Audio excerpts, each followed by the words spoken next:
Hey, it's Ryan Seacrest. Life comes at you fast, which is why it's important to find some time to relax. A little you time. Enter Chumba Casino. With no download required, you can jump on anytime, anywhere for the chance to redeem some serious prizes. So treat yourself with Chumba Casino and play over 100 online casino-style games, all for free. Go to ChumbaCasino.com to collect your free welcome bonus. Sponsored by Chumba Casino. No purchase necessary. VGW Group. Void where prohibited by law. 21 plus. Terms and conditions apply.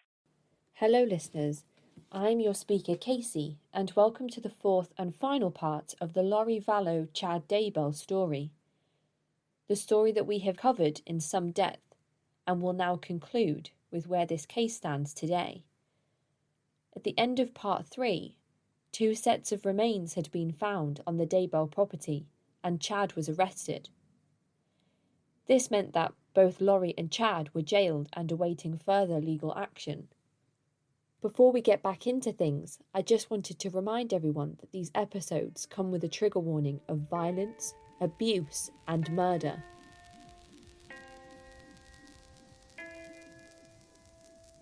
Before we begin, for anyone interested, I have just launched my first exclusive episode on Patreon for any patrons interested in subscribing to my content, and for the awesome patrons who are already supporting me. You can find this page at patreon.com/thecultvault. Likewise, I have set up a GoFundMe as my maternity leave is due to end in August and I would love nothing more than to be able to stay home with my beautiful baby boy and continue creating quality content for my amazing listeners. I'll post a link in the show notes. But for now, let's get back to the story. Tragically, on the 13th of June 2020, the remains found on Chad Daybell's property are positively identified as belonging to Tylee Ryan and JJ Vallow. The Ada County Medical Examiner made the positive identification. The Rexburg Police Department issue a press release that reads, "On the 6th of the 9th, 2020, at approximately 0700 hours, the Rexburg Police Department, assisted by the Fremont County Sheriff's Office, Idaho State Investigators, and the FBI, served a search warrant at the Chad Daybell residence in Fremont County in regards to a missing child's investigation involving Tylee Ryan and JJ Vallow. During the search of the property, investigators found what appeared to be 2 sets of unidentified human remains. The remains were taken to the medical examiner's office, where an autopsy and positive identification was performed. It is with heavy hearts that we can now confirm that those remains have been officially identified as JJ Vallow and Tylee Ryan. We would like to thank all of the law enforcement officers involved, the Fremont County Sheriff's Office, the FBI, family, friends, and everyone throughout this community and across the country for their diligent and tireless efforts to find JJ and Tylee. It is not the outcome that we'd hoped for, to be able to find the children safe.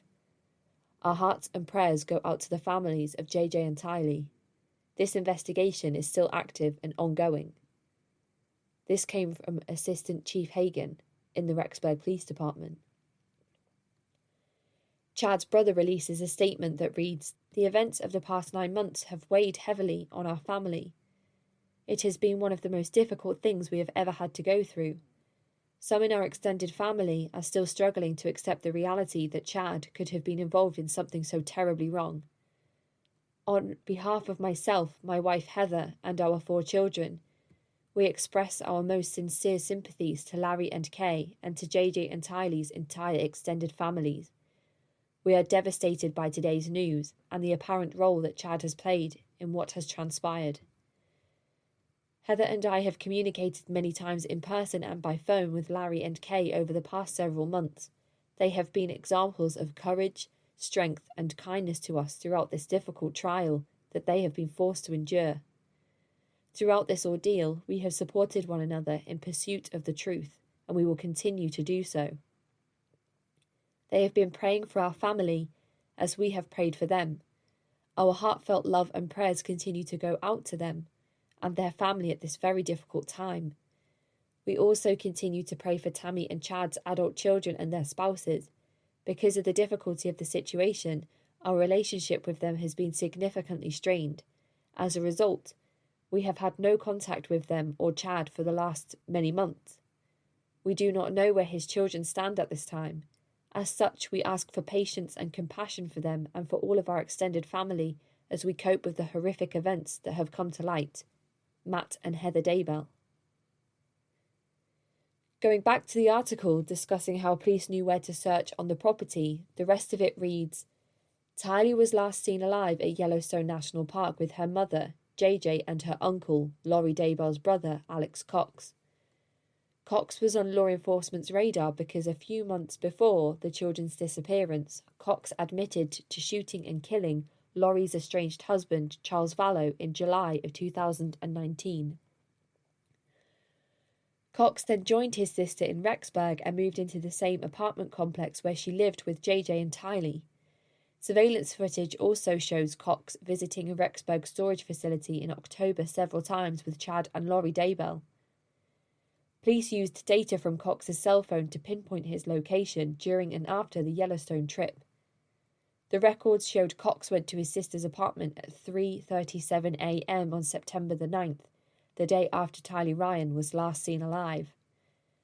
Police note this is significant because it is the only time in the month he appeared to go to her home between the hours of midnight and 6 a.m. By 4:37 a.m., Cox had returned to his apartment. A few hours later, at 9:21 a.m., his phone pinged on the Chad Daybell property. Additionally, FBI agents found text conversations between Chad Daybell and his wife at the time, Tammy Daybell, on September 9th.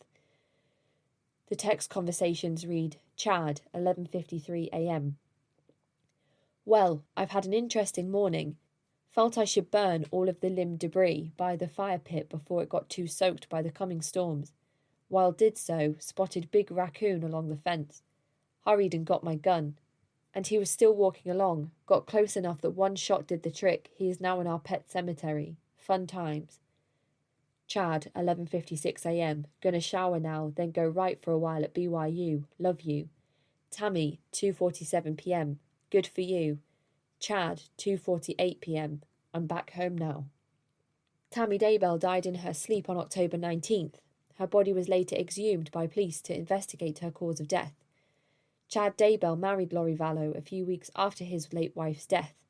Chad Daybell's pet cemetery referenced in the texts is in the same location where Cox's cell phone pinged the night of September 9th, police said in the affidavit. JJ was last seen alive in the evening of September 22nd. Police said when friends inquired where JJ was the next morning, Lori Daybell said he was with Cox. The affidavit says JJ was registered at Kennedy Elementary School in Rexburg the first week of September, and just weeks later he was withdrawn from the school. JJ had an unexcused absence on September 23rd, and the next day his mother told the school district JJ would be going to Louisiana with his grandparents and wouldn't be home until at least the end of October. On October 29th, police say Lori Daybell told school officials JJ would be homeschooled. However, no evidence of homeschooling materials were found when police searched her living quarters in Kauai. It appears JJ never enrolled in another school following this, as no other school district ever requested his records from the district. Cell phone records show Cox, again, on Daybell's property on September 23rd. Lori Daybell told friends she knew her son was a zombie because he would sit still watching TV. She claimed he loved Satan and he had an increased vocabulary.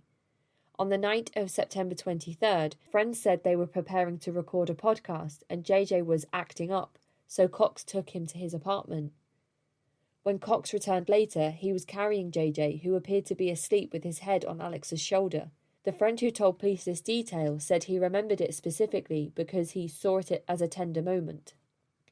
The next morning, the friend asked Lori where JJ was, and she told him JJ had been acting like a zombie and had been crawling on the kitchen cabinets and gotten on top of it between the cabinet and the ceiling. When JJ was climbing on the cabinets, he knocked a photo of Jesus off the fridge, Lori told the friend. She then said Cox had come to get JJ again. Cell data from Cox's phone on September 23rd shows he went to Chad Daybell's property at 9:55 a.m. and stayed until 10:12 a.m. near the pond at the northern edge of the property.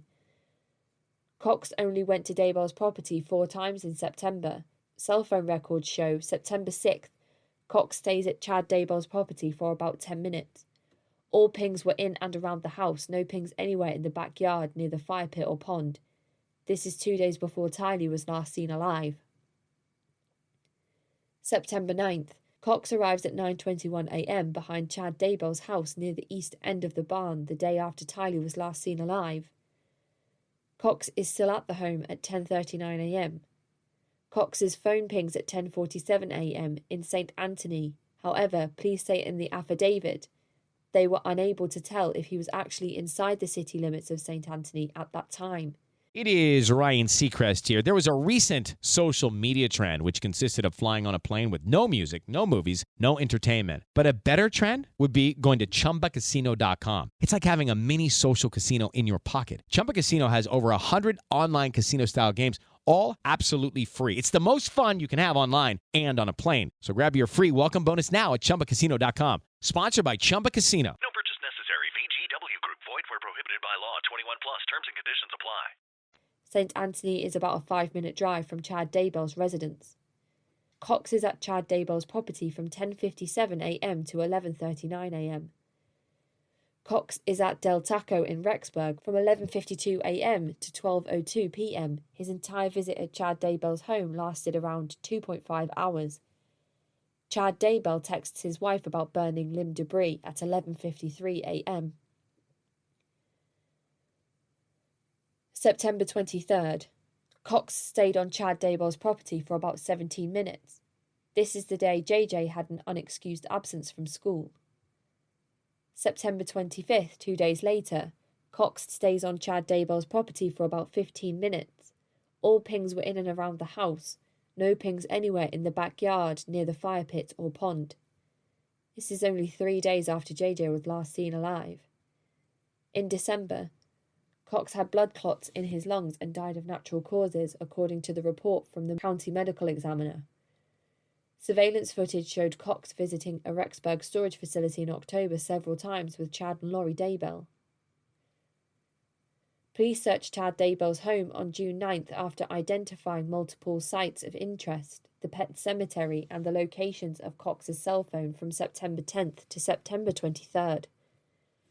Authorities searched the location Cox was at on September 23rd and found a patch of ground about 4 feet by 2.5 feet that appeared to be disturbed.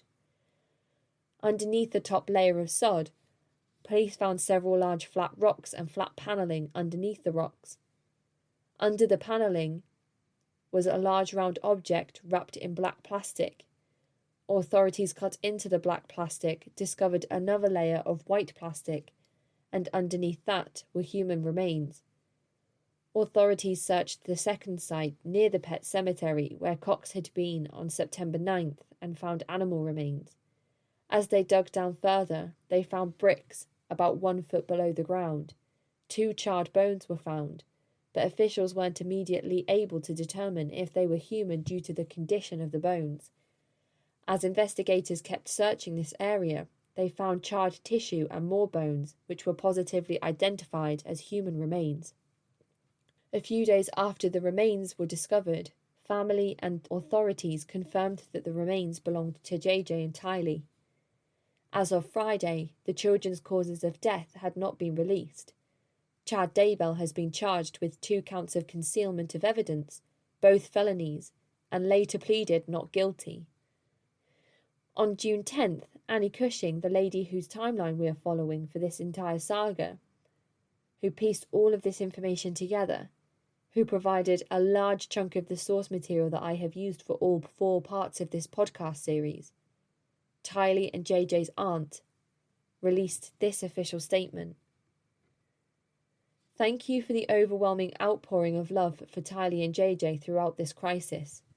My family and I eagerly await the results of the identification of the remains and autopsies, but have hope that there will be resolution and closure in the near future. As sad and taxing as this protracted investigation has been, I've been deeply touched by the heartfelt expressions of grief and kindness and support throughout this process. Tylee and JJ won the hearts of people all across the globe.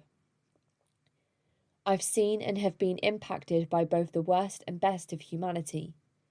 Hopefully goodness and justice will win out in the end. We ask for privacy in this difficult time. On the 11th of June, Chad's parents would issue a statement with East Idaho News that reads, "It is with heavy hearts and extreme sadness that we wish to express our love and condolences to the families of Tylee and JJ.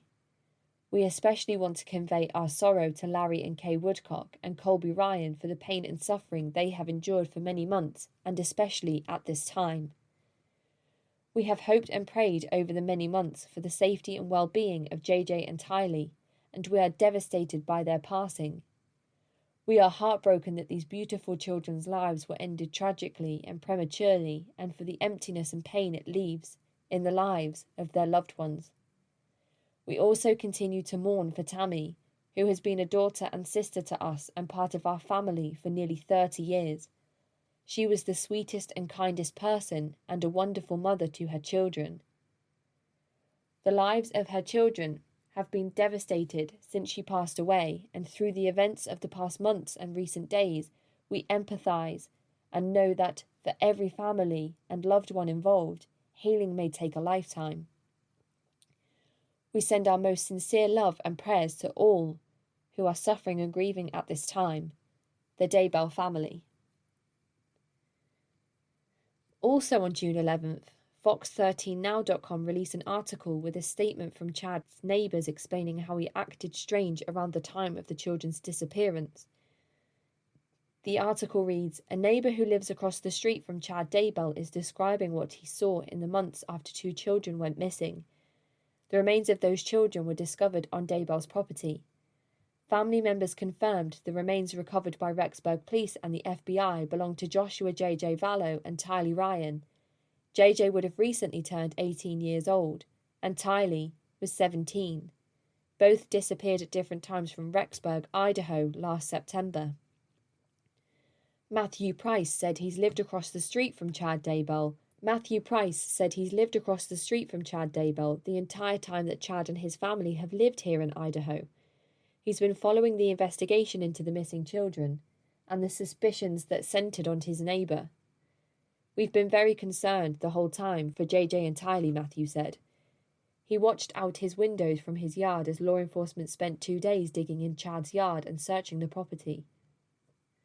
Matthew recognised the area where investigators brought in a backhoe to dig a deep hole where it appears they recovered the children's remains.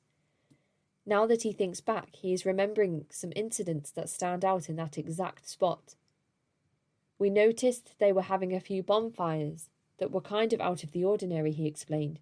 "They had a big bonfire last fall, and they had 2 or 3 big bonfires this spring. Last fall, no one knew about the disappearance of Tylee and JJ. Matthew described that things seemed okay, aside from these strange bonfires, but that he did have one weird interaction with Chad. He said Chad and his late wife Tammy Daybell came over to his house to buy pumpkins. He was strange, he was different," Matthew described. "He didn't talk a lot, he didn't make eye contact with us very much. Normally he would." Matthew said it was very out of character, but he figured Chad was just having a bad day. He said a week later, Tammy died. Eventually, Matthew learned about the search for JJ and Tylee and the investigation into Chad Daybell and his new wife, Lori Vallow Daybell, JJ and Tylee's mother. After Lori ended up in jail near Madison County, Chad returned to his Salem home. Matt recalled that Chad kept to himself for the last couple of months, barely leaving the house. He said when Chad did leave the house, it was late at night. Tuesday morning, at 7 a.m., Matthew was standing outside when he said he saw a convoy of law enforcement coming down the road to serve a search warrant. They surrounded the home, he said, and made all of Chad's adult children leave the house. Chad also left, but Matthew said Chad sat in his car for hours. Then suddenly, Matthew saw Chad try to leave. "I saw his car take off down the road headed south towards Rexburg," Matthew said. Just seconds later, the marked police cars had their lights and sirens on and floored it to go catch him. Now, Matthew's neighbour of several years is in jail, and police have made a devastating discovery right across the street from Matthew's home. Wednesday evening, police turned the home back over to the adult Daybell children. They were seen packing up and moving furniture out of the home, loading it onto a trailer truck and into truck beds. They quickly left. In all of this, what gives Matthew peace of mind is just knowing there's closure for Tylee and JJ, he said. Next, the community is hoping for justice. Along with this news article, on June 11th, Tammy Daybell's family would also release a statement through East Idaho News that reads, "As the family of our beloved Tammy, we want to extend our deepest and heartfelt love and sympathy to the families of Tylee and JJ. We share the pain of the tremendous and shocking loss you are enduring. We still suffer, and we will suffer with you for many years to come. Please know we will continue our prayers to strengthen your families, as you are finally able to properly lay to rest your precious Tylee and JJ. As matters move through the judicial process, we pray that each of our families can be strengthened and trust that justice will be swiftly served. We wish to thank the many members of law enforcement and the FBI who continue to work tirelessly as investigations continue, and the public who have shown so much love and support for our families. We also ask that our privacy continue to be respected at this time as we continue to grieve for Tammy, and the Woodcock and the Ryan families grieve this unfathomable loss." Hello, it is Ryan, and I was on a flight the other day playing one of my favorite social spin slot games on ChumbaCasino.com. I looked over at the person sitting next to me, and you know what they were doing? They were also playing Chumba Casino. Coincidence? I think not. Everybody's loving having fun with it. Chumba Casino is home to hundreds of casino-style games that you can play for free anytime, anywhere, even at 30,000 feet. So sign up now at ChumbaCasino.com to claim your free welcome bonus. That's ChumbaCasino.com and live the Chumba life. No purchase necessary. VGW Group. Void where prohibited by law. See terms and conditions. 18+. From Tammy's parents, siblings, and extended family. Colby visits the site where the children were found and would release a statement that says, "I'm so grateful to the amazing people who have shown so much Christ-like love to these beautiful kids and our family. Thank you everyone who came up to us and have been here at this fence, showing support. This is the hardest thing for everyone to face. But being able to be here was healing for us. Tylee and JJ, what an honour it is to be your brother. My joy is that I have so many memories with you both. We love you both. This isn't your grave. You will have beautiful ceremonies to honour you both. We love you." At Chad Daybell's property, there is a fence that goes all the way along, and pictures on the internet show members of the public have been and left flowers and teddies for miles and miles. On June 19th, EastIdahoNews.com released a statement about the children's remains. Be advised that this next part does come with a trigger warning. The article reads, "Court documents released Friday evening detail the horrific manner in which Joshua J.J. Vallow and Tylee Ryan were found in Chad Daybell's backyard. JJ was wrapped in plastic and bound by duct tape, while Tylee was dismembered and burned. It was later revealed that Tylee had been identified by a jawbone found in the shallow grave. Also notable here is how Chad was a gravedigger who once said the trick is to never dig the graves deeper than they need to be." On June 22nd, JJ's teachers at his school released a statement on 12news.com. The article reads, "There are still a lot of questions surrounding the death of JJ Vallow and Tylee Ryan, two kids with ties to the valley who were found in Idaho last week. The children were found buried in the backyard of Chad Daybell, their stepfather, who is now facing charges for concealing evidence. Their mother, Lori Vallow Daybell, is also behind bars, accused of deserting her children. But before the kids were taken to Idaho, they were living in Arizona. JJ Vallow was enrolled at Lawrence Institute for Education, or the Life Academy, in Gilbert, for more than 2 years before staff says he was pulled abruptly from his second grade class a month before he went missing. I never thought this in a million years," said Nicole Rapp, one of JJ's teachers. "She was a great parent. She was on top of it with school. She would drop him off every day." For about 2 years, staff at JJ's school said they saw no red flags for Lori Vallow Daybell and her then-husband Charles. "They just embodied great parents," Rapp explained. But early 2019, Charles became worried, not just for his own safety, but for the children's. He told Gilbert police on at least 2 different occasions in January of 2019 that Lori's religious beliefs were too dark to handle. "I tried to support her as much as I could, but it's gotten really, really bad lately," Charles said to police in body camera footage released last week. "She's had a break." By July 2019, Charles would be dead, shot and killed by Lori's brother, Alex Cox. That case is still under investigation by Chandler Police. The staff at JJ's school said JJ wasn't told about his father's death until August 2019, what would be his last day in the classroom. "His very last day with us, he came in very angry," said teacher Julia Allen. "The whole day he kept saying, 'My dad's not dead. My dad's not in heaven. My dad's just travelling. He's not in heaven.'"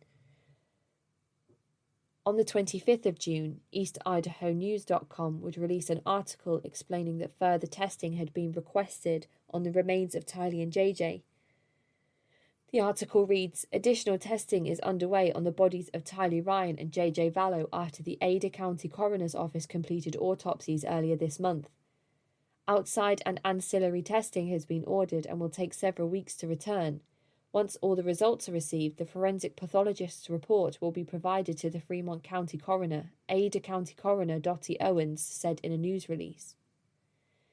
Owens has signed an agreement with Fremont County Coroner Brenda Dye to provide pathology services on this case. Fremont County will pay all fees and maintains the responsibility for the investigation. Dye transported JJ and Tylee's remains to Ada County on June 11th after they were found buried on Chad Daybell's property. Tylee's body was dismembered and burned, according to court documents, while JJ's body was wrapped in tight black plastic and secured with grey duct tape. Authorities have not released a cause of death for either child. Daybell is charged with 2 felony counts of concealment or destruction of evidence. As this case is an open and ongoing investigation, no further information will be released by the Fremont County Coroner at this time, Owens said. Autopsy results on Tammy Daybell, Chad's first wife, have not been finalised. Lori was charged with 2 felony counts of conspiracy to commit destruction, alteration or concealment of evidence on Monday evening. The charges come about 3 weeks after investigators searched the home of her husband, Chad Daybell, and discovered the remains of Joshua J.J. Vallow and Tylee Ryan, her 2 children. Rexburg police served a 3rd search warrant on the Daybell property home on Monday. Detectives were seen inside the house, exterior buildings, and in the backyard with cameras.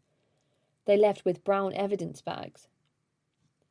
The initial appearance is scheduled for 4:30 p.m. Lori Vallow Daybell and her attorney, Mark Means, will appear remotely from Madison County Jail. EastIdahoNews.com will live stream the proceedings.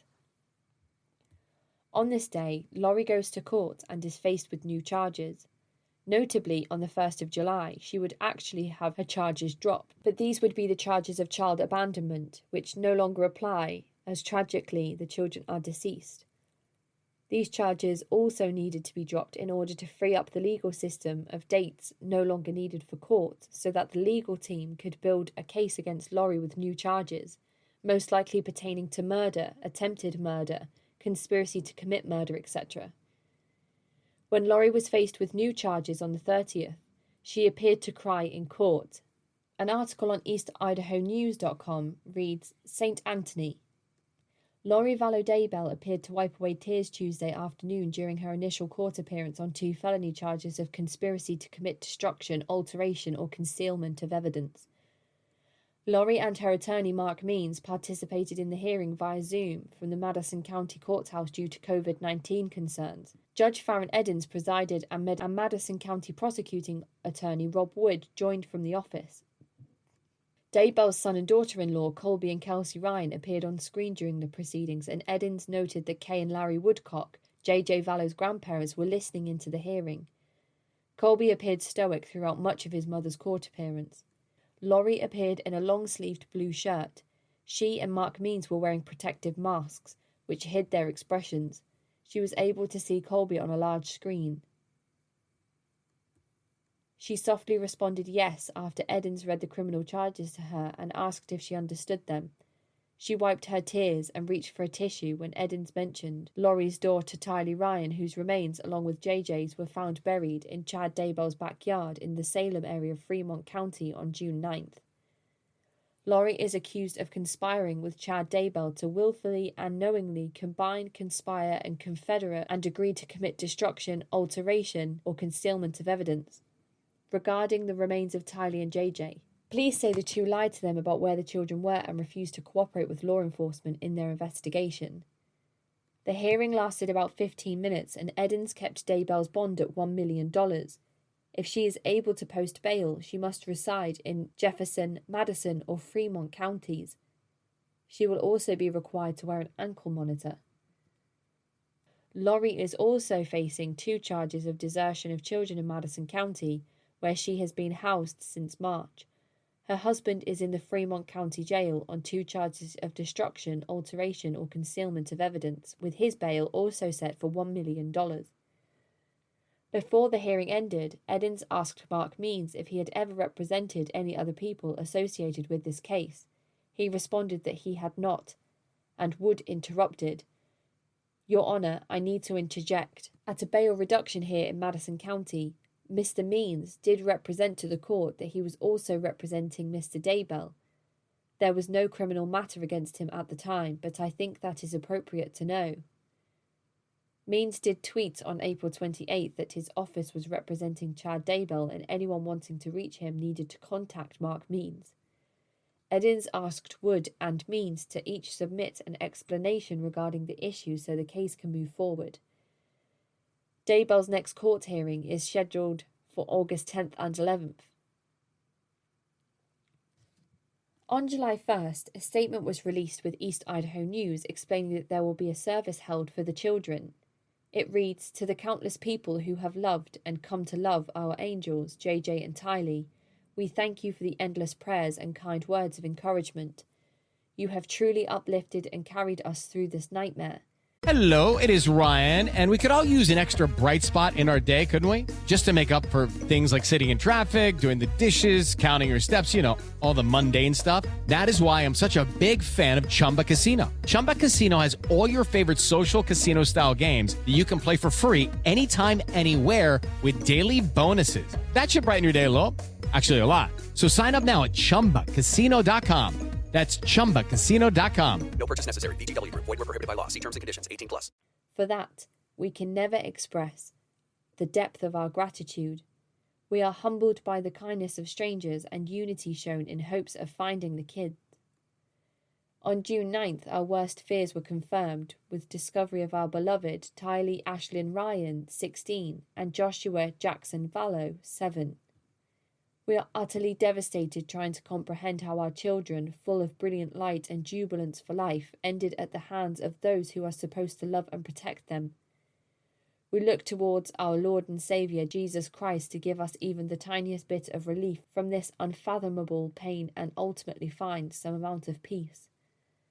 We have utmost faith in the judicial process and are confident justice will prevail. We want to express our immeasurable gratitude to the numerous law enforcement agencies and officers who worked tirelessly on this case amongst all the others within this tangled web. Like us, many want to bid final farewell to JJ and Tylee. All plans are pending since their bodies have not been released, nor an estimated date is given.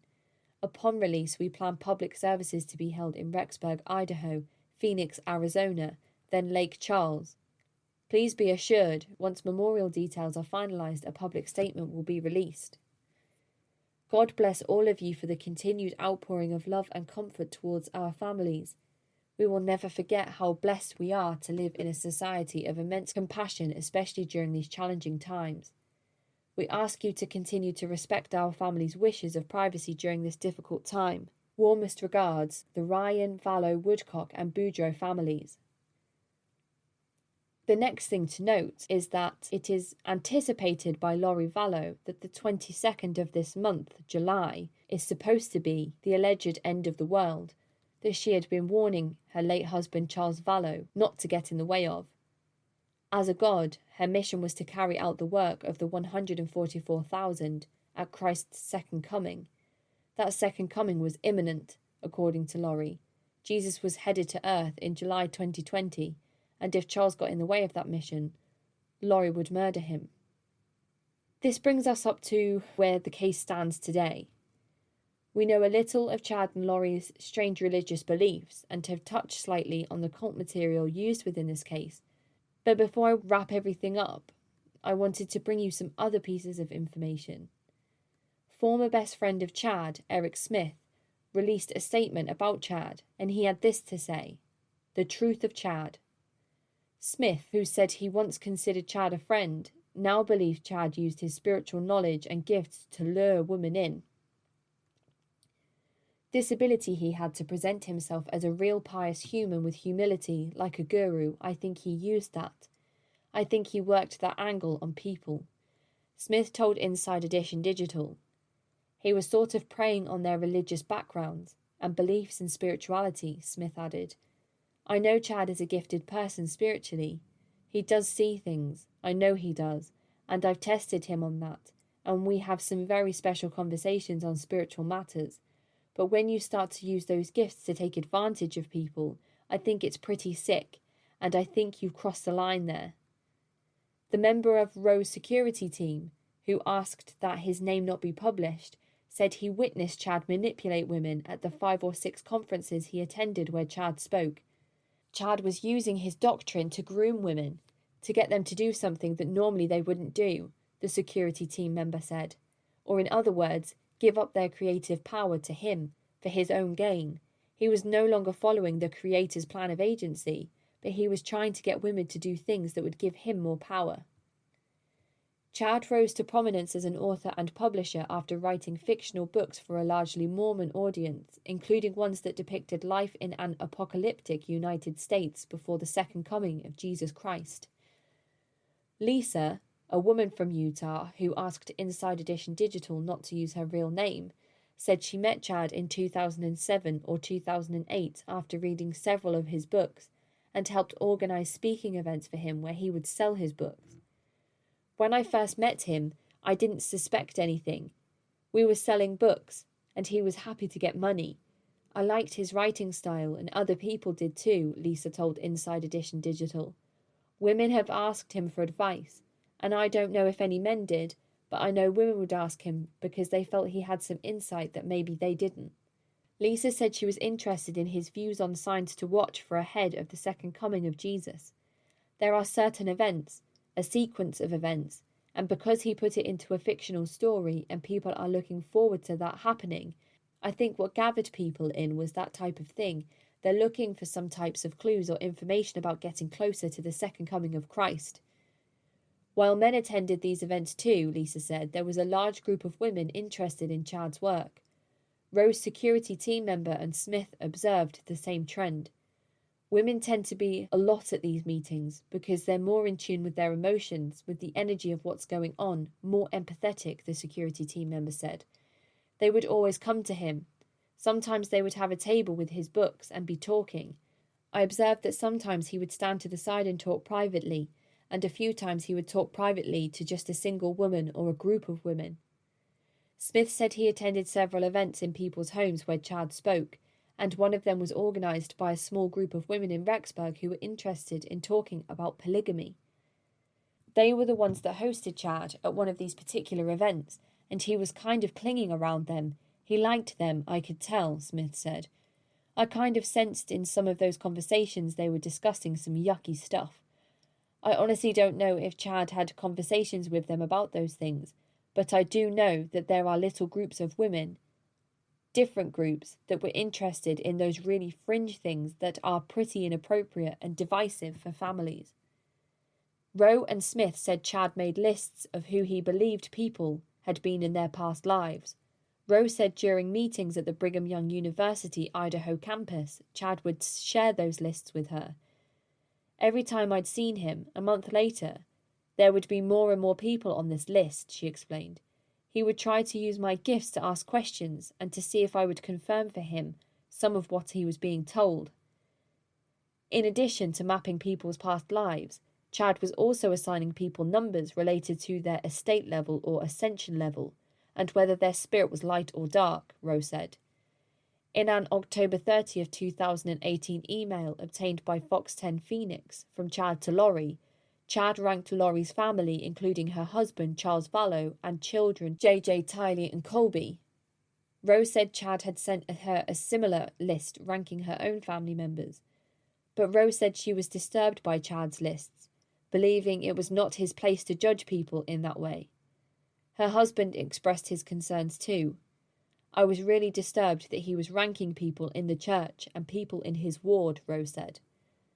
But other people seem to be fascinated about Chad's views on their past lives, which are also called multiple probations. Smith helped organise 2 speaking engagements for Chad at homes in the Rexburg area, and said people were especially interested when Chad told them they had been a famous person like Joan of Arc in a past life. He was a self-appointed prophet or something to these people. He would make appointments and go over to their homes and present their little life history to them. That'd be pretty cool, right? Smith said.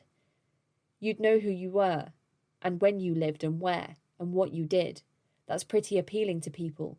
I could count on 2 hands probably people that I know personally that he did this with, including me. Chad's soft-spoken, humble demeanour was also part of his appeal, the security team member said. He was also very careful, and he used the awkwardness, the social awkwardness, to his advantage to kind of dupe people, he said. He even had the persona of being a little bit overweight, bad haircut, dressed kind of like a socially awkward person.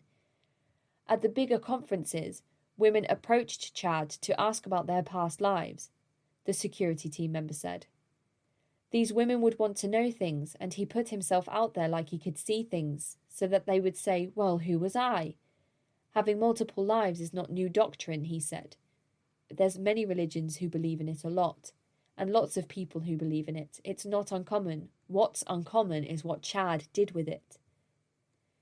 It was at one of those events in St. George, Utah in the fall of 2008 that Chad met Lori Vallow, a married woman and mother of 3 from Arizona. Chad told Lori that they had been married in a past life, according to their friend Melanie Gibb. Lisa said Lori started helping Chad sell books at his events, where Lisa also had a booth, and Lori was really flirty with him. But in this life, Chad and Lori were also married, to different people. Still, Chad and Lori quickly became close, Gibb told EastIdahoNews.com, and one of the 3 cell phones Lori used was just for Chad. Rowe said Chad also asked her to call him on his separate phone, something she found odd. Lisa travelled from Utah to attend the Mesa, Arizona's preparing a people conference where Chad was speaking the weekend before Thanksgiving in 2018. To save money on hotel rooms, Lori offered to let Lisa, Chad, Melanie Gibb and others stay overnight at her Gilbert, Arizona home while her husband and children were out of town. Lisa said the group were all women, and Chad made cookies and talked the night before the conference, which was held on November 16th and 17th. Then Lisa said she walked in on Chad and Lori discussing the sleeping arrangements in the kitchen. Chad said he planned to sleep in Lori's son's room, but seemed nervous, she said. Lisa said she had never seen Chad behave inappropriately towards women, and only later realised why he seemed uncomfortable. I only got the end part of it, but all I knew was he was concerned that people would see him at the house, even though he was in the bedroom. And I thought, well, so what, Lisa said, but now I see why he was concerned. If you look back, you go, oh, that's why, because they were having an affair. Rose said that when she first met Chad in 2014, he was professional and appropriate, and she observed that he seemed to love his wife Tammy. Rowe and Chad had originally connected on LDS AVOW, an online end times preparedness website. In February of that year, Rowe said that she had decided to write about the dreams and visions she had after a near-death experience in 2004, during which she spent 2.5 days in a comatose state. Chad had written books about his own near-death experiences, and Rose said that she and Chad bonded over talking about them. She said she trusted Chad and became close with Tammy as well from 2014 to 2018, but in 2018 she started noticing some shifts in Chad but believed they were meant to continue publishing books. My husband knew very early on that Chad was off, and he would actually say to me, "Are you sure you can trust Chad?" I'm like, "Well, I don't trust everything he says, and I don't agree with what he's writing and what he's doing, but God brought us together," Rowe said. In December 2018, Rowe and Chad met at a restaurant in Idaho Falls for a breakfast meeting about publishing. Later that day, they met privately for an energy healing session in Rexburg. Rowe does energy work. That's when she said the sexual assault occurred. Rowe said Chad cried after he assaulted her, and that she tried to talk to him about his behaviour later that day in a series of text messages that December. After the alleged sexual misconduct, Rowe said she came to believe that Chad had been grooming her and using discussions about spiritual beliefs to get close to her and use her. Then Rowe said she confronted Chad about the alleged misconduct in several text messages in early 2019. In February, I confronted him on what he had done to me in December and what he had been doing to me all along when I finally woke up to the fact that he was using me and using my gifts, Rowe said. It was unfathomable to me that he could use me like that, and when I confronted him on his patriarchal energy, which is, in my opinion, abusive energy, and his abuse of me and my gifts and using me, he basically sent a text back and said, "Wow, you really know how to burn bridges. I can't believe you. You don't know me at all." That December meeting was the last time Rowe ever saw Chad in person. Rowe was working on her podcast, writing an autobiography, Rising Above the Flames, and growing her non-profit organisation, the Greater Tomorrow Relief Fund. Rowe said she texted Chad about publishing right issues during the spring of 2019. After she wrote him a handwritten letter in the summer of 2019, she said Chad called her in the fall and said something that disturbed her. 3 weeks before Tammy dies, he said to me, and he was in this frustrated voice, "My plan can't move forward until Tammy's dead, or until Tammy dies," Rose said, explaining she believes Chad was referring to his life plan, or the plan that God had for him. I was disheartened and very disturbed by that. When I think of somebody who's predatory towards women, I think of how Chad has fit that. I look at all the women who believed that he was working for the light side, Rose said. I believe for a time he was, but people change.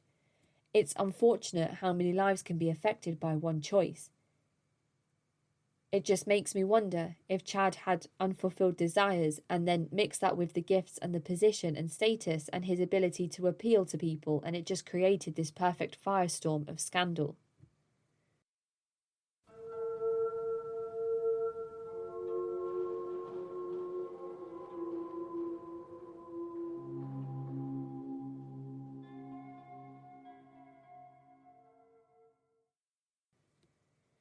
It is Ryan Seacrest here. There was a recent social media trend which consisted of flying on a plane with no music, no movies, no entertainment. But a better trend would be going to ChumbaCasino.com. It's like having a mini social casino in your pocket. Chumba Casino has over 100 online casino-style games, all absolutely free. It's the most fun you can have online and on a plane. So grab your free welcome bonus now at ChumbaCasino.com. Sponsored by Chumba Casino. No purchase necessary. VGW Group. Void where prohibited by law. 21 plus. Terms and conditions apply. When law enforcement began investigating Melanie Gibb and her ties to Laurie, an email sent from an anonymous source had been shared around the internet, allegedly by the person it was sent to. Sleuths suggest that it was written by Melanie Gibb. Melanie Gibb has since agreed to testify on behalf of Brandon Boudreaux, Laurie's niece Melanie's ex-husband. Brandon Boudreaux is going through a custody battle with his ex-wife Melanie, and Melanie Gibb has agreed to testify on behalf of Brandon.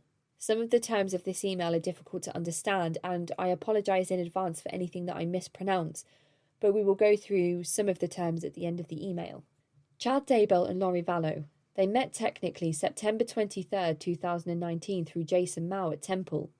Chad was told around that time by one of the three Nephites, Mathoni, that a special woman would come into his life. November 2018, together at this point at the Mesa Preparing a People event, Chad and Laurie are sealed to each other in Temple, where they travel to another upper room, and Maroney gave Laurie to Chad. The Saviour was there. Maroney and Chad have been married to Laurie in many other probations. Laurie is their favourite spouse. Laurie has been on 21 planets and Chad 31. He was also once a Holy Ghost. Chad 5 times on this earth, and Laurie has been 4. Chad makes a portal in Laurie's closet so she can visit him.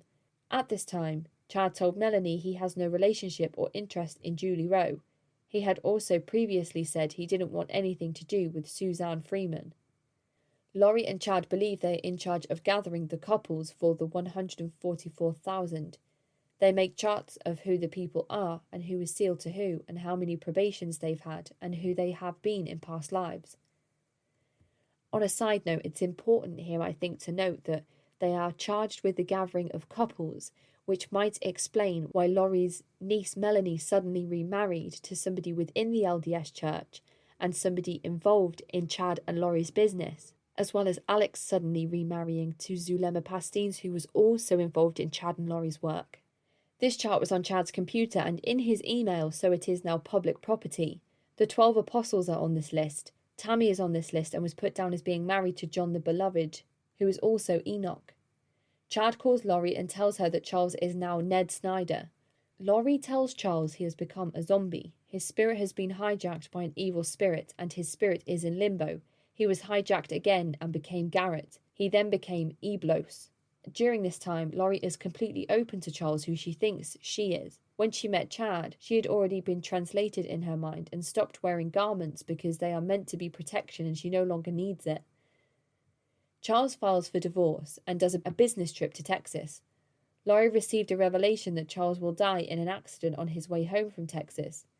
He doesn't die and Laurie is frustrated and tells Melanie she better leave her house. She calls and has Alex come stay with her. Next morning, Charles is killed. Chad told Alex that he was the angel that had come and stopped Layman and Lemuel from hurting Nephi, and that he is now Laurie's protector. Alex believed all of this, and Melanie believes she was her hitman and did all the killings. Charles had Laurie committed to a mental facility, and they tested her, and she told them who she was. Translated, part of the 144,000, they let her go.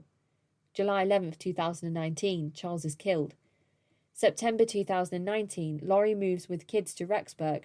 Melanie is aware that Chad and Laurie have taken trips together while both of them are still married to their spouses. They took a trip to visit multiple temples and receive revelation and who is part of the 144,000. They get up early in the morning to walk around the BYU track together, holding hands and kissing. Tammy has become suspicious. Chad tells Laurie that Tammy has now become a zombie. Laurie, meanwhile, is telling Melanie that she can't wait to have sex with Chad and how it is such an important part of who you are and everyone should be having it at least once a day. And once she was with Chad, they would be having it 3 times a day. Chad and Laurie told Melanie and Alex, Kay and Tylee have now become zombies. Laurie withdrew them from school and this was the last anyone saw of them. October 2019, Tammy dies. Chad calls Melanie and tells her not to answer the phone because the police would be calling her because he had told them that the kids were with her. Melanie asked her where the kids are and he said they were with Kay. Later, police came to her house and she told them what she knew. She started fearing for her life. She left her kids with her recently divorced husband and kids' father and went and stayed with David Warwick in Utah. They have been dating and are on Chad and Laurie's chart. David becomes skeptical and wants out of it, sets her straight and has her give full report to the police. She also records a conversation over the phone with Chad and Laurie where she confronts them about their false beliefs and cheating on their spouses. Laurie blows her off and quotes scriptures of why Melanie is wrong. This was early January. November 2019, Chad and Laurie married the day after Thanksgiving. Melanie receives an email from Laurie full of beautiful pictures of their wedding on the beach. She didn't know that they had gotten married at this point. December 2019, Alex dies. Possible blood clot in the lungs, ? Melanie says kids are most likely dead. All were probably killed by Alex. Melanie remembers that Laurie and Chad were frustrated why Tammy had not died yet. Chad told Laurie it's not that easy to get someone's spirit out of their body. At any time Laurie and Chad could tell a number of zombies they were given in any state, usually around 20,000 nationally. They also said 2 of the apostles were zombies, Ballard and Renland. They also believed that SHTF is this year, and they could just wait this out in Hawaii and then come back. A fellow Redditor comes to the aid of some online users by explaining what some of these terms mean. They say, I used to be Mormon. I'm going to translate some of these Mormon-specific terms so you can get a full picture, and I'll do it with a few editorial comments so you get a sense of how Mormons interpret these phrases. 3 Nephites. In the main unique Mormon book of Scripture, the Book of Mormon, there is a story that when Jesus was resurrected, he also appeared to the people of South America who were descended from Jews that left Jerusalem in 600 BC. He translates 3 of these people, called Nephites after their founder, which means they are immortal and still walk the earth today. There are a lot of Mormon folk legends around the identity and actions of these 3 people. Sealed. Mormon for marriage. In the temple, a sort of special church that only really believing Mormons can go to, prospective married couples go through a ceremony where they pledge themselves to God and each other. Hilariously, or sadly more accurately, you have to wear special temple robes for the woman over her wedding dress. Moroni, or Moroni, I'm sorry if I'm pronouncing these things wrong. The last main character of the Book of Mormon. His people, the Nephites, and the bad guys in the story, the Lamanites, have a big battle where every single Nephite dies but Moroni. Moroni takes the physical Book of Mormon, written on gold plates, walks from South America to New York and buries them in a hill to be dug up 1400 years later by Joseph Smith, the founder of Mormonism. Allegedly, the Lamanites end up becoming the American Indians in Mormon theology. Side note, Mormon apologetics have attempted to reconcile this with the fact that Native Americans do not have Middle Eastern DNA, but this is how the vast majority of Mormons interpret the story. Probations. For some reason, Mormons like to refer to our existence as our earthly probation, so they are saying that they believe in multiple existences. Laman and Lemuel and Nephi. These are some of the aforementioned Jews. Laman and Lemuel are bad and don't believe in God. Nephi is good. At one point in the story, the bad brothers try to murder Nephi, and an angel stops them. When they all end up sailing to South America, Laman and Lemuel split off and form a civilization called the Lamanites. They are cursed with dark skin because of their wickedness. Nephi forms the Nephites. They follow God and are often described as being white and delightsome. The Book of Mormon is really racist. BYUI track, a track at the local Mormon college, Ballard and Renland, 2 of the aforementioned 12 apostles. So that's it. The idea of the 144,000 isn't unique to Mormonism, neither is John the Beloved or Enoch. Zombies and all the other stuff are unique to Chad and Laurie. I also forgot to mention a super important one to this whole story, translated. So in Mormon theology, translated means either to be granted immortality or to be fast-tracked to heaven. They believe that the 3 Nephites up above were translated, as was John the Beloved. These people still walk the earth. When Jesus comes back, they will be rewarded for their faithful work.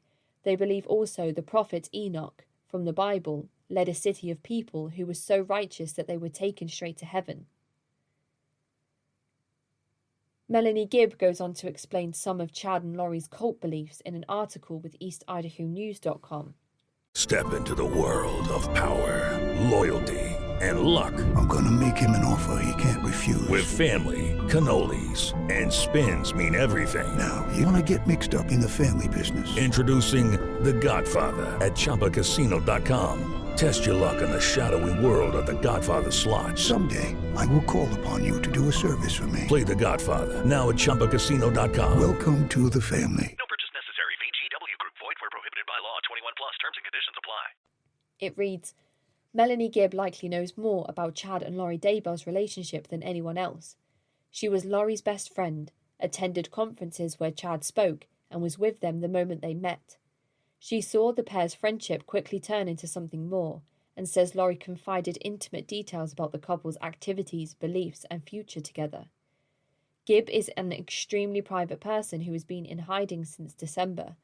That's when police announced Laurie's children, 8-year-old Joshua J.J. Vallow and 17-year-old Tylee Ryan, were missing.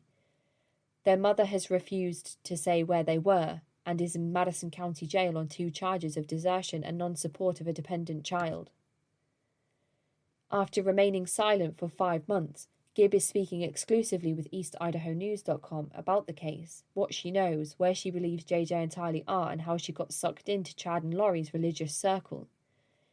We spent several hours with Gibb in an undisclosed location and have separated our interview into 3 parts that will be posted Tuesday, Wednesday and Thursday. Why Gibb is speaking out now. Gibb said she's been silent for one reason: fear. Fear for her safety, fear for what will be reported in the media, fear for her family, and fear that something could happen to her. When you realise that people you know and you're close to and love have been involved in something that has to do with people dying, you start to think, oh my gosh, are they going to come after me? Gibb says. Everything closes in and you start to think about your own safety and what really happened, and could this really be true? Gibb has spent this year facing her fears and coming forward on behalf of the innocent victims affected by the actions of Lori and Chad. I think it's fair to Charles and JJ and Tammy and Tylee that somebody is standing up for what happened to them. I do care for them and the families that are involved, Gibb says. I decided the truth was more important than what I wanted. My goal is to speak to the things that have gone on and to those who have believed and Chad and Lori's story. Gibb has been working with police since November, regularly speaks with investigators, and does not have an attorney. She says she does not need one because she is telling the truth and God is on my side. Gibb first met Chad Daybell a few years ago at a religious conference in northern Utah. He was speaking about his dreams, visions, and the last days. The self-published author had written several books, and Gibb was familiar with his work. I wanted to meet him because I thought his dreams were interesting, and when I met him, I thought he was a really nice guy, Gibb recalls. In October 2018, Gibb was teaching an evening class at her Church of Jesus Christ of Latter-day Saints in Gilbert, Arizona. Lori was there, and the two did not know each other. She was very excited to hear the things I was teaching, so when I went out to the hallway, she came up to me and introduced herself, Gibb says. She told me about a lot of personal experiences she had that were spiritual in nature, and we just hit it off. The two became instant friends and spoke about everything from religion to motherhood to everyday life. A few weeks later, they travelled together to St. George, Utah for a conference where Chad was speaking and selling his books. Lori immediately walked up to Chad and the conversation became personal. Gibb said he shared with her that they had met in a previous life and had been married multiple times before in prior existences. They started talking about these different beliefs that are not something you learn in church, Gibb says. She said they discussed things out loud that normally would be talked about privately. Chad's wife Tammy and their 5 children were not at the conference, but Gibb says Lori was aware he was married. Lori and Chad exchanged phone numbers and began speaking every day, according to Gibb. Within weeks of the St. George conference, Chad visited Arizona for another event. Lori invited several people, including Chad and Gibb, to stay at her home. Charles Vallow, Lori's husband, was out of town. Gibb remembers Chad and Lori going on a walk or jog together and talking about things so personal it's so hard to share with the world. He was teaching us about some of the understandings about multiple lives and things of that nature, Gibb says. It was definitely different. The idea was definitely a new concept. Did I 100% believe any of it? No, not 100%, no. When you get introduced to something, you kind of let it marinate. I just listened to them talk about it.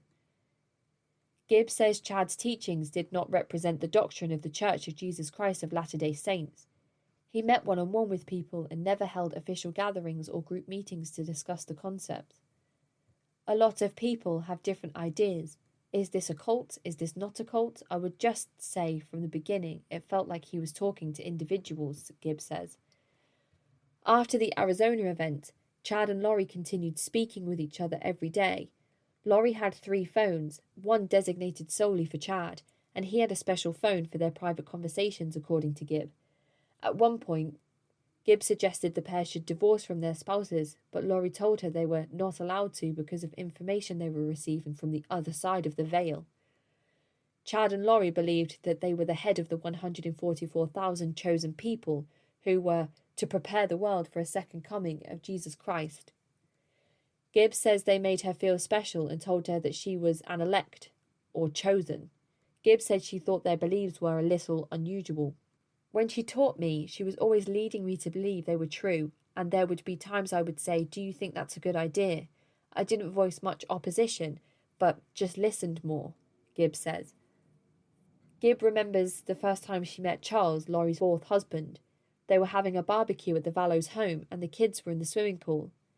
He seemed like a nice guy, happy to see us, happy to meet us, about his conversion to the church, and he seemed to be pretty excited about it, Gibb recalls. Gibb never saw Charles lose his temper, but says he and Laurie often argued. She confided in Gibb that they were having marital problems, and there was a lot of contention. He was trying to do things to help her and please her, and she seemed like she was struggling to be happy by that, Gibb says. She seemed a little frustrated with him. They had something going on that I didn't quite understand. Later, Gibb met Laurie's brother Alex Cox and her niece Melanie Boudreau, now Paulowski, at the same home. Everyone got along, and Gibb describes them as a group of good friends. It was fun and enjoyable. Alex was fun. He was a comedian kind of guy. We talked a lot about all kinds of stuff, sometimes spiritual stuff, sometimes non-spiritual stuff.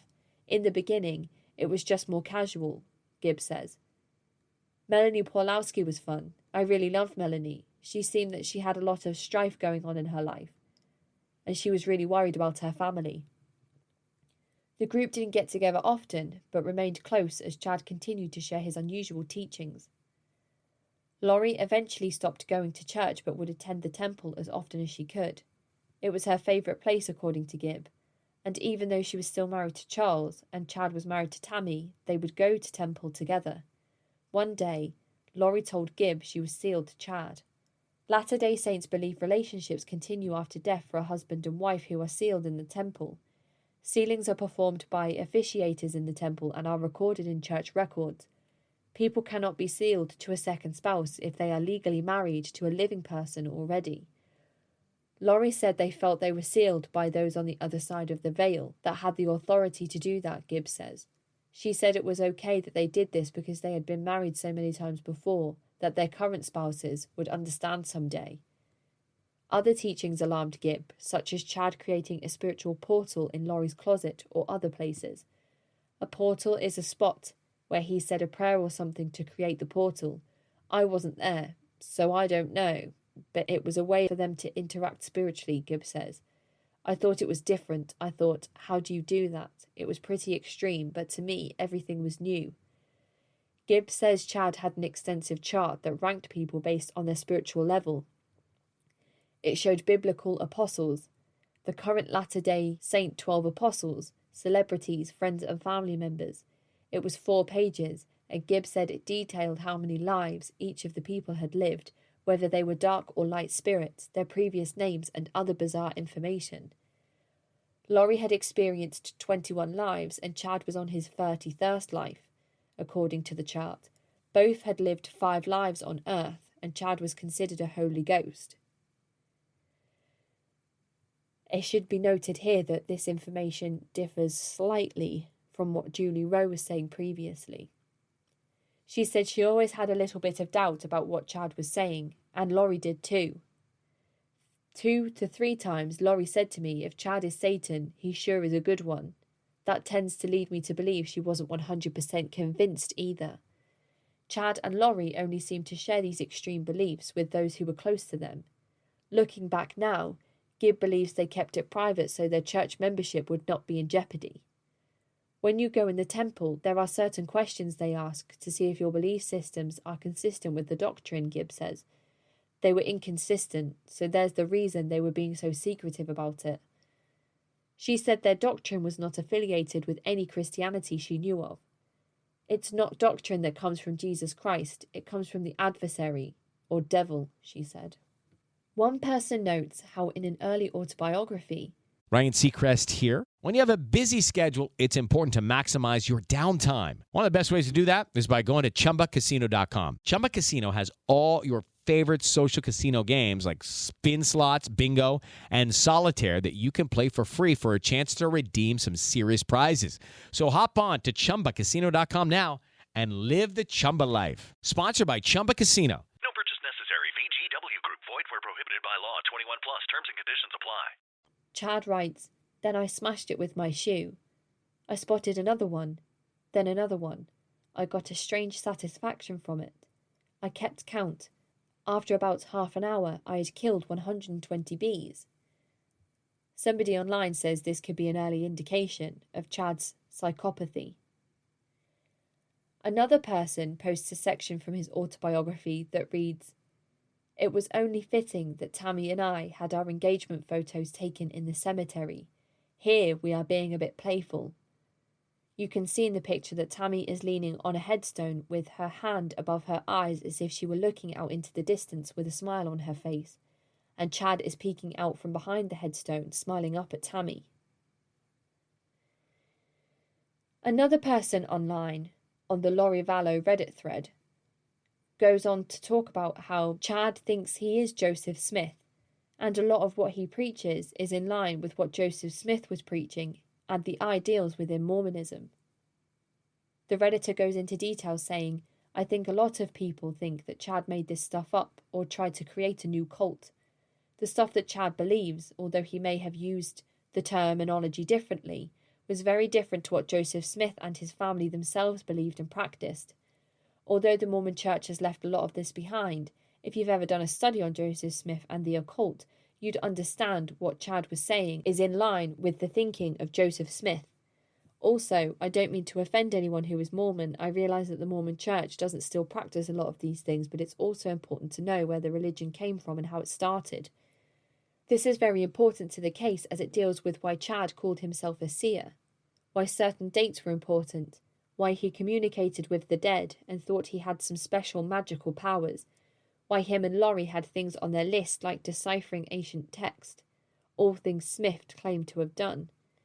Even the fact that there may have been animal bones in his backyard, which lot more than just a single raccoon. Besides just learning and growing up in Mormon religion, it seems Chad also studied Joseph Smith's life and his own beliefs and went from there. Joseph and the occult. Besides seer stones, Joseph's involvement with the occult also included divining rods, magic circles, sacrifice of animals, and witchcraft. The family's involvement in witchcraft was confirmed by Fayette Lapham, who, after visiting the Smiths, wrote, "Joseph's father was a firm believer in witchcraft and other supernatural things, and had brought his family up in the same belief. While one may view this as shocking, one needs to understand the climate of his culture. Belief in magic was not unusual.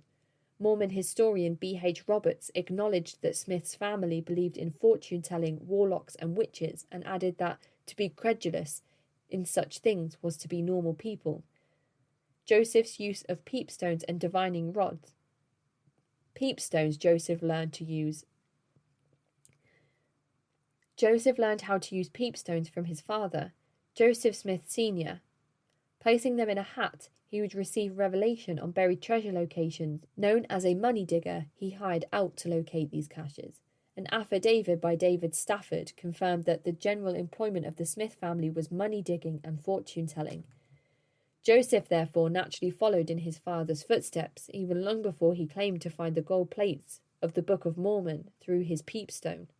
He was finding buried treasure and deciphering ancient writings.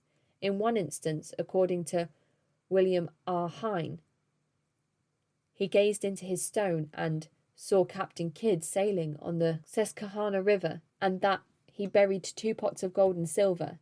He claimed he saw writing cut on the rocks in an unknown language, telling where Kidd buried it, and he translated it through his peepstone. According to Brigham Young and Martin Harris, it was through a peepstone found in the well of a Mason chase that Smith located and translated the gold plates. This, of course, contrary to his later story, where he said that it was an angel who directed him to the gold plates. The stone found in Mason Chase's well was first used during Joseph's occupation as a money digger. Mormon history refers to it as the brownstone. Joseph Smith's father, when interviewed by Fayette Lapham, said Joseph spent about 2 years looking into this stone, telling fortunes, where to find lost things, and where to dig for money and other hidden treasure. He also used peepstones to read palms.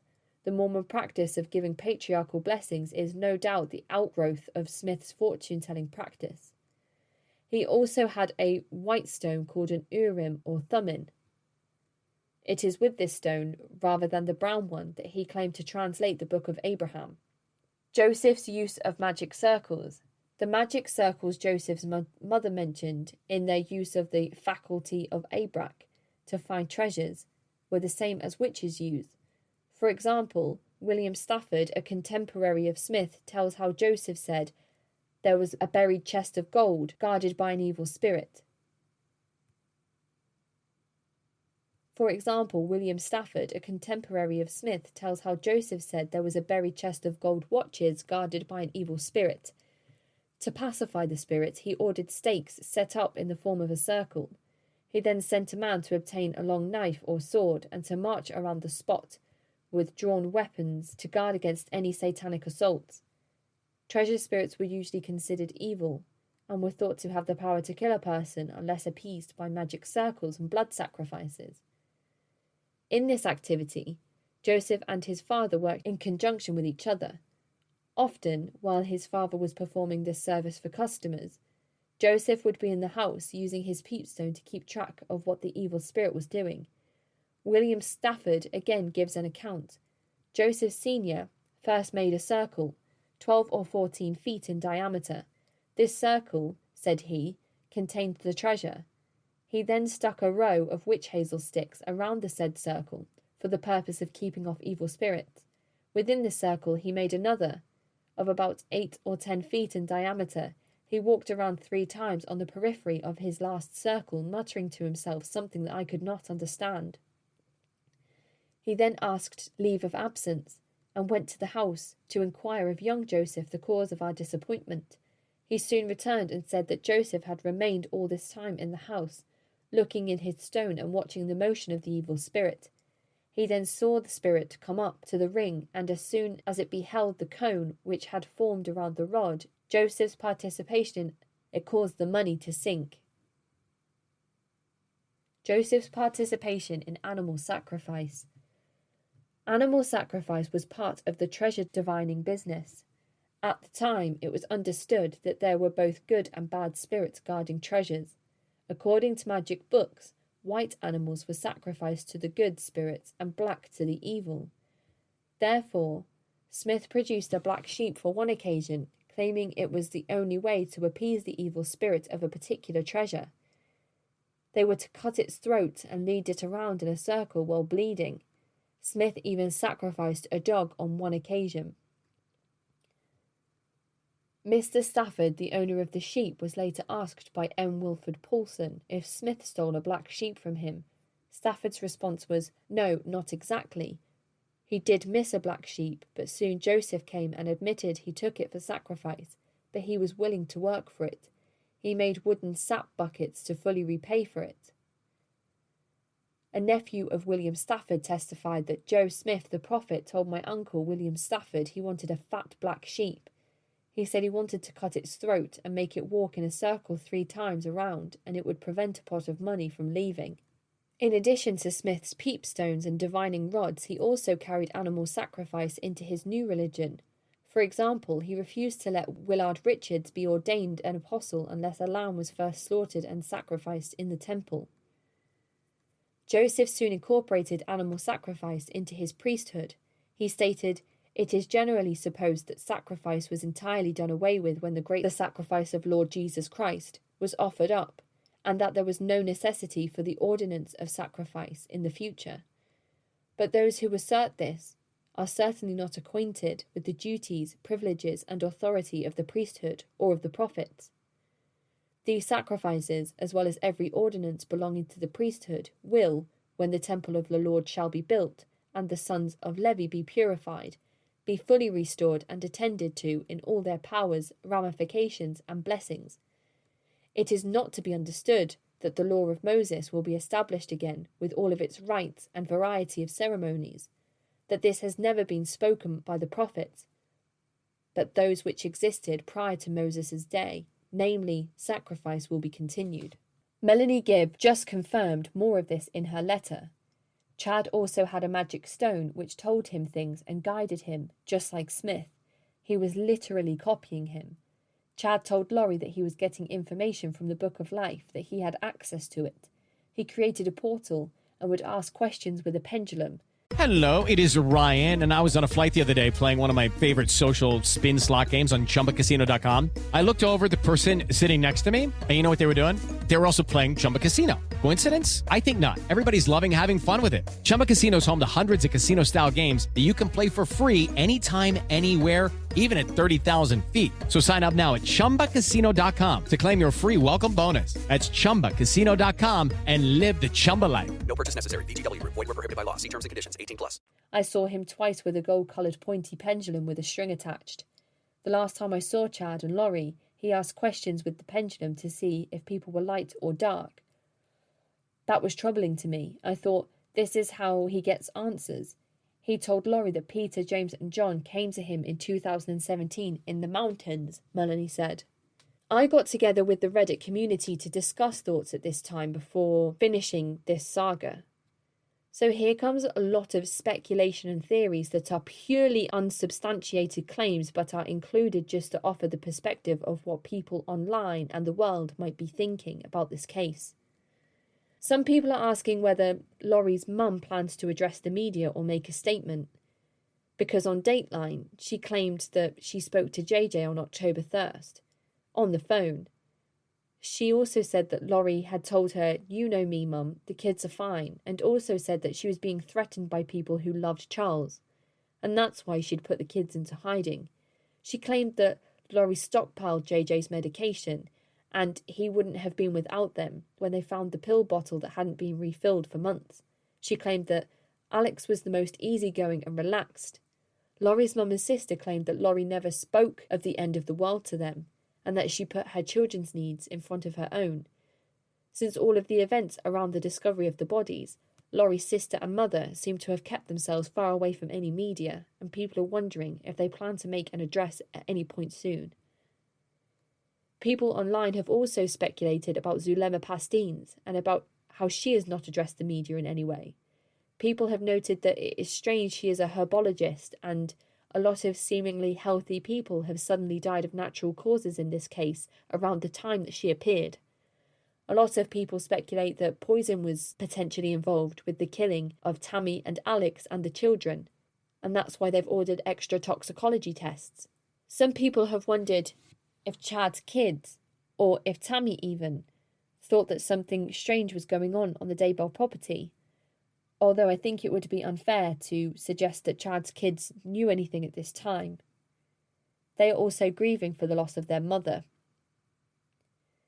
One person noted that perhaps everybody got married so quickly because of spousal privilege, although this doesn't count in Idaho if kids are involved. One person also noted that the sudden move from Utah to Idaho might be because bodies cannot be cremated in Utah, but they can in Idaho, so perhaps originally Chad planned to have Tammy's body cremated. People speculate about whether Ian Pawlowski knows more about the cult that he had married into. He says that he didn't know what he was getting himself into, but him and Melanie had only been dating for a few days before they got married, and he claims that they met on a dating app when he only lives down the road. People are wondering if perhaps Jason Mao from Preparing a People knows more. He is the person that introduced a lot of these characters to one another. So I'm recording this episode on the 17th of July. The end of the world is supposedly supposed to happen in 5 days, according to Laurie and Chad. Chad appeared in court yesterday and pleaded not guilty to the current charges that have been given to him. For now, Chad and Laurie remain in jail and cannot afford bail. The Daybell children have moved out of the Daybell property in Salem, and everybody is now grieving the loss of Tylee and JJ Ryan. Through all of the story, through all of the sensationalized media, through all of the questions around whether this is a cult or not a cult, it's important to remember that so many people have lost their lives in this tragic tale.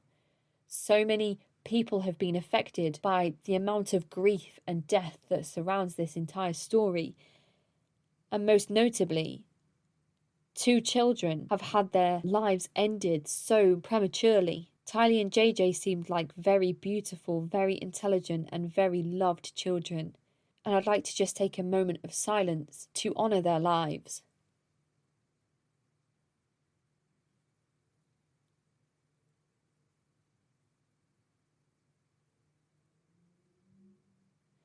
I apologise again for the time it has taken me to finally get to the end of this story.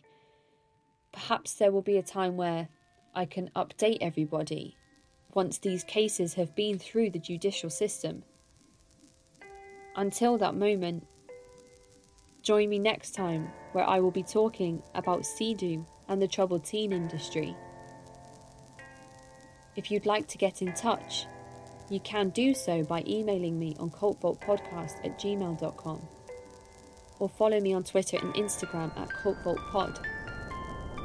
Don't forget, if you'd like to, I have a Patreon and a GoFundMe, and I would really appreciate greatly any support anybody can offer. Thank you for listening. I'm your speaker Casey, and this has been The Cult Vault.